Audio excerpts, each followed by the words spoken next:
During a tense congressional hearing, Congressman Bowles challenged Treasury Secretary Scott Bessent over claims from White House economic advisor Kevin Hassett that increased consumer spending was a sign of optimism about the economy.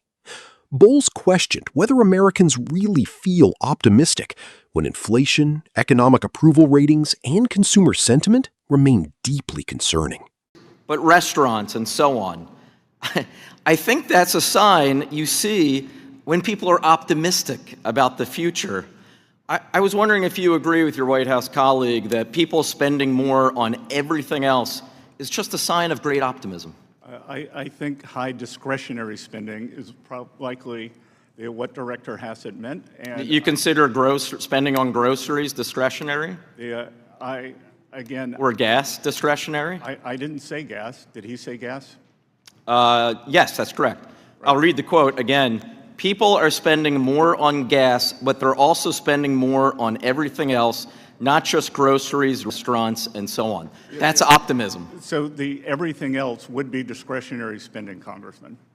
Well, it would be. Well, I'll tell you what.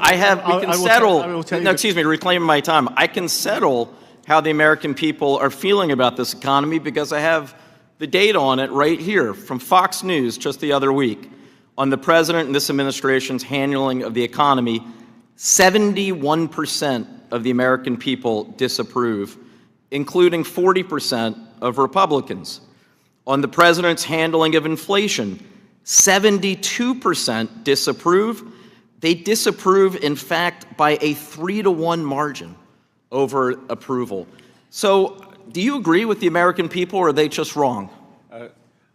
Look, the American people were torched under the Biden administration. Oh my God! I wish I had $1 for every time you or someone on the Republican side brought up Biden's name. If I did, I might have as much money as you have, Mr. Secretary. You would have lost 22% of your purchasing power because that's what happened. So the American people are wrong. The fact that by a 3-to-1 margin, they disapprove of this president and your performance on the economy. They're wrong. The Democratic House has 17% approval rating. No, I understand why you don't want to answer the question.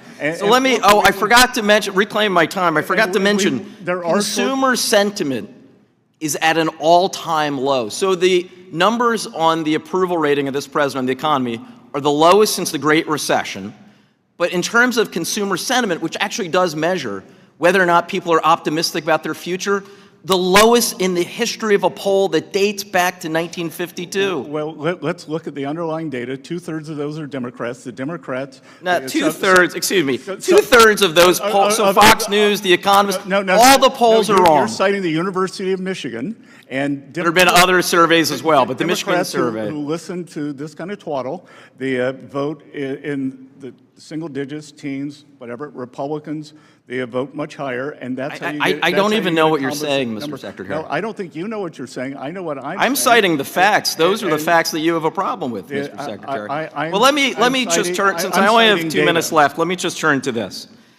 I think it's unquestioned fact that in the 2024 election, President Trump, in my home state, the Commonwealth of Pennsylvania, and throughout the country, especially those 7 big battleground states, he promised the American people, and I quote, "I will lower costs on day one." Well, Mr. Secretary, as it turns out, today is exactly day 500 of this administration, and costs aren't any lower. They are higher than ever before. Inflation is rising.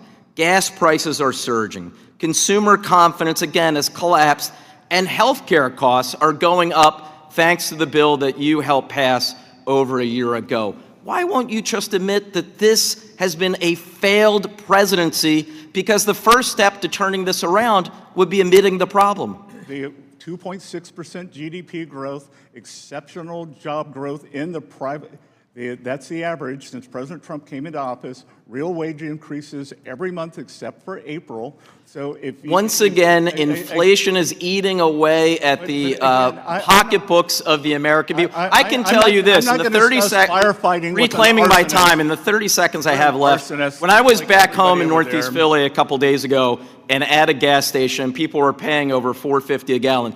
They were feeling a lot of things, a lot of emotions. I guarantee you, optimism wasn't one of them. With that, I yield back. Thank you very much. Thank you.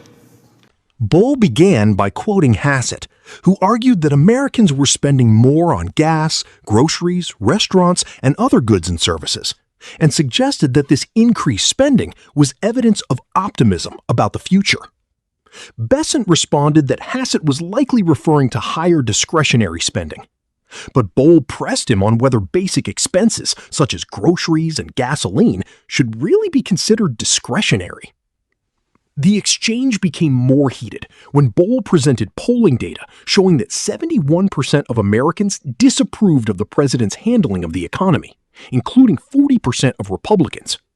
He also cited a 72% disapproval rating on inflation, arguing that Americans were rejecting the administration's economic performance by a roughly 3-to-1 margin.